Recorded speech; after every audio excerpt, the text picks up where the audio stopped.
to discuss about synchronous motor drives.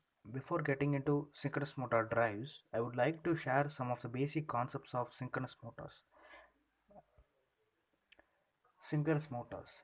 As the name suggests, the synchronous motor are the constant speed motors with high efficiency and it tends to rotate in a synchronous speed. Synchronous speed is nothing but rotating magnetic field, which is a stator rotating magnetic field.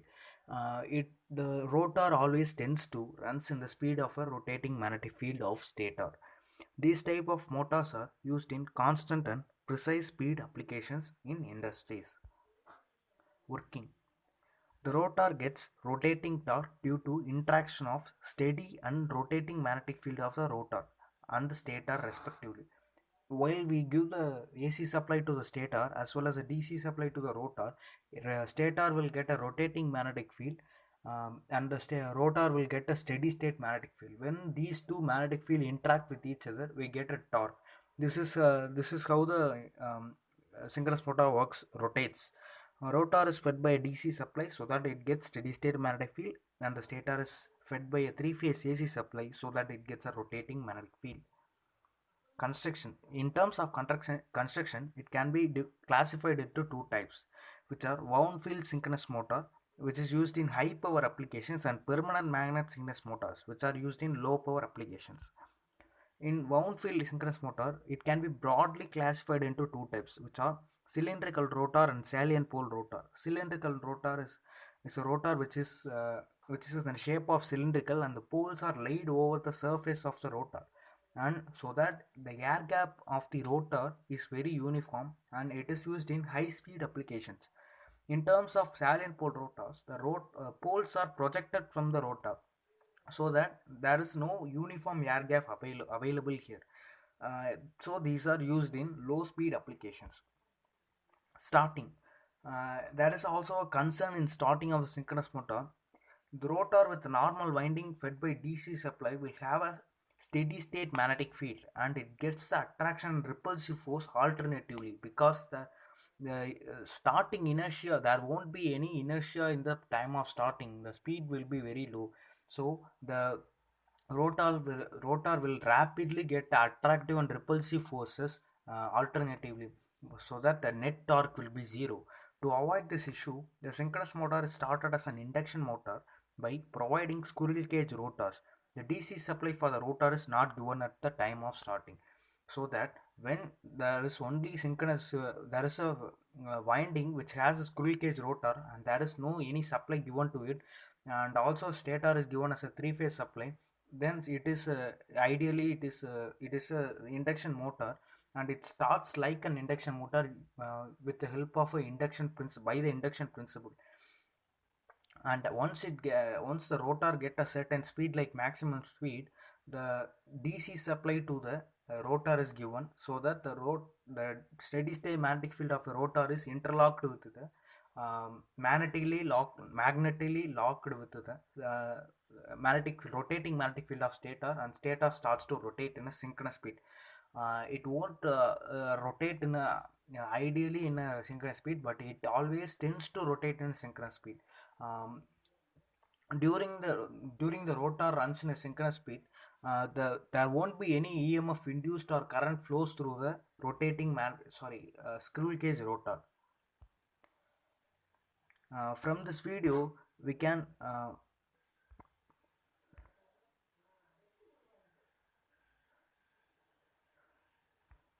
this is how the rotating magnetic field of stator looks like, and here is a rotor which has a steady state magnetic field.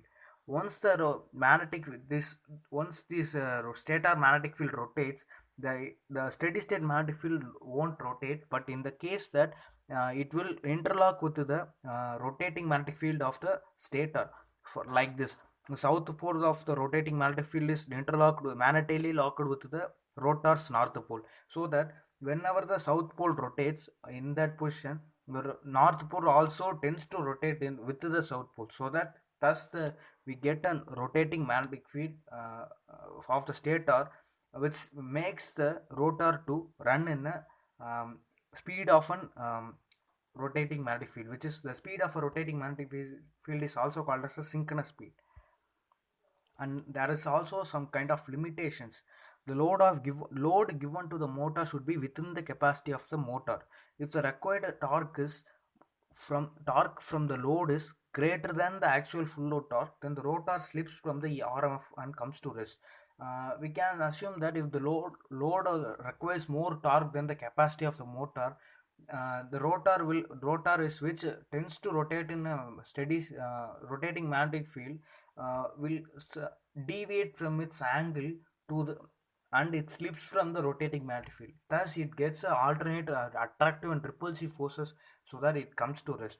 So this is a limitation of the synchronous motors. Speed control. Before speed control, we should say that the rotor is the one which tends to rotate in a synchronous speed. So if we change the speed of the synchronous speed, which is the speed of rotating magnetic field, we can directly change the speed of the rotor, because synchronous speed is directly proportional to the rotor speed. Where synchronous speed is equal to 120 f by p, where f is a frequency of a three-phase AC supply and p is a pole, which is a mechanical design, so that uh, we can't change the design, so it is constant. So we can change the frequency, which is directly proportional to synchronous speed. If we change the frequency of three-phase AC supply, accordingly the synchronous speed also change, so that if the synchronous speed changes, the rotor which tends to rotate in a synchronous speed, it's which yeah rotor which tends to rotate in a synchronous speed also change. This is how the speed control of a synchronous motor is done. Okay, now we are going to come into drive spot. We are going to focus on inverted Fred synchronous motor. The frequency of a supply can be altered by using VSI, CSI and cycloconverters. VSI is nothing but voltage source inverter, current source inverter and cycloconverters. But now we are going to, in this lecture, we are going to mainly focus on VSI, which is voltage source inverter. Like in induction motor, the voltage of the source must also be controlled along with the frequency in order to keep flux constant. The V by F ratio, voltage by F ratio, should be always be keep constant, so that the flex will be maintained constant. The ratio of voltage and frequency should be constant. From this graph, we can see that the volt here is x-axis voltage and y-axis frequency. Up to the rated frequency like 50 hertz, the below 50 hertz, if the voltage will be increased, and after 50 hertz, after the variation of frequency above the 50 hertz, the voltage will be constant. This is how the V by F ratio is maintained. And some of the speed and voltage variations, as we said, the frequency, not only the frequency, voltage of the motor supply also should be changed. There are three methods, which is PWM based inverters, variable voltage inverters, DC chopper in between the rectifier inverter. Now we see PWM based inverter. PWM based inverter is nothing but there will be a diode rectifier, which is an uncontrolled rectifier, so that it just rectifies the input three phase supply directly into a DC supply. And here, which is a PWM inverter, which varies both the frequency and voltage as per the triggering pulses given to it, and then it is fed to the synchronous motor. Here both the variation of voltage and frequency is done in PWM inverters. In in phase in variable voltage inverters, there is a phase control rectifier which controls the voltage by um, uh, rectifying it to three phase AC supply into DC supply.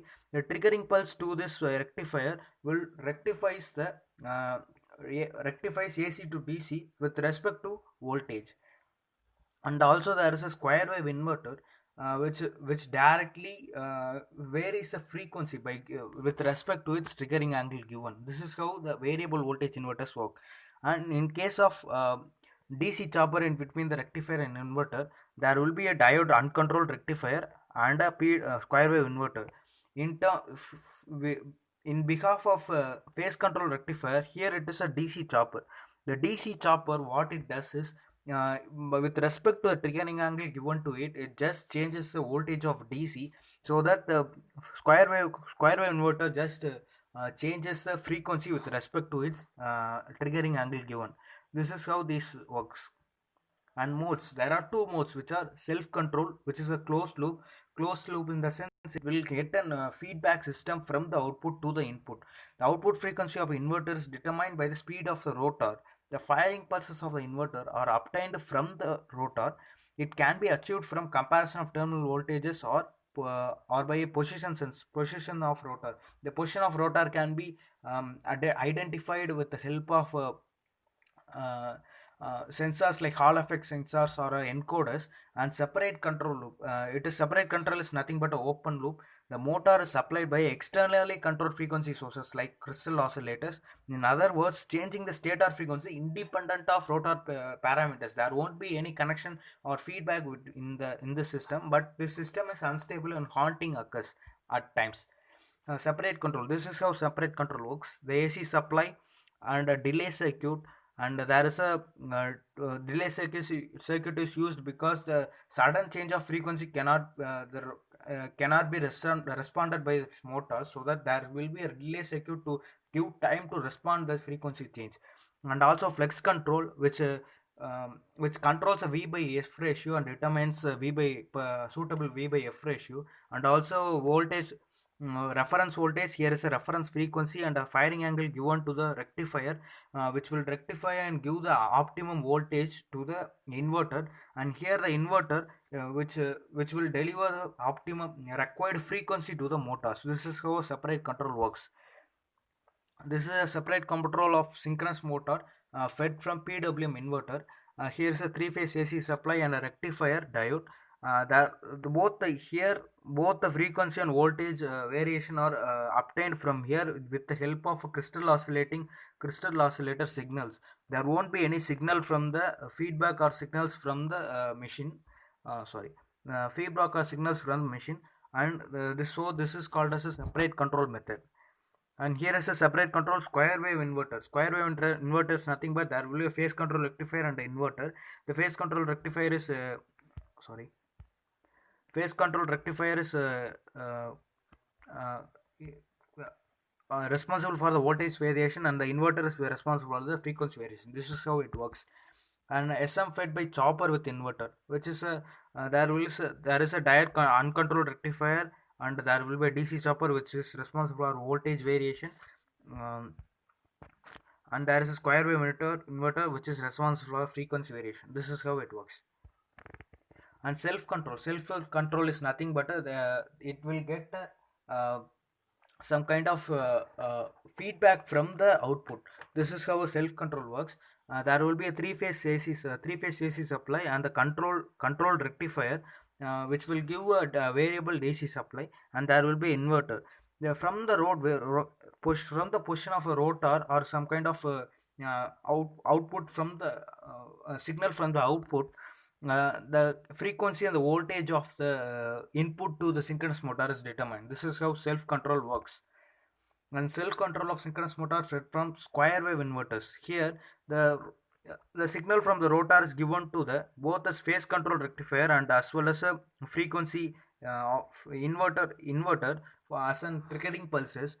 Here the pulses to a phase control rectifier will determine the voltage of the voltage variation, and the frequency signal given to the inverter, which determines the frequency variation. This is how the square wave inverter of self-controlled rectifier works.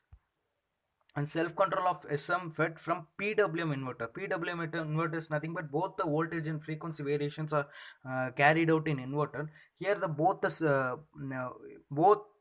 the frequency and voltage variation signals are given to directly to the inverter from the output feedback. This is how the self-control PWM inverter works. And comparison, when we compare the separate control and self-control, hunting oscillations are present, but in self-control there is a hunting is eliminated in this part. And in separate control, damper winding is required, but in self-control there is no need of any damper winding.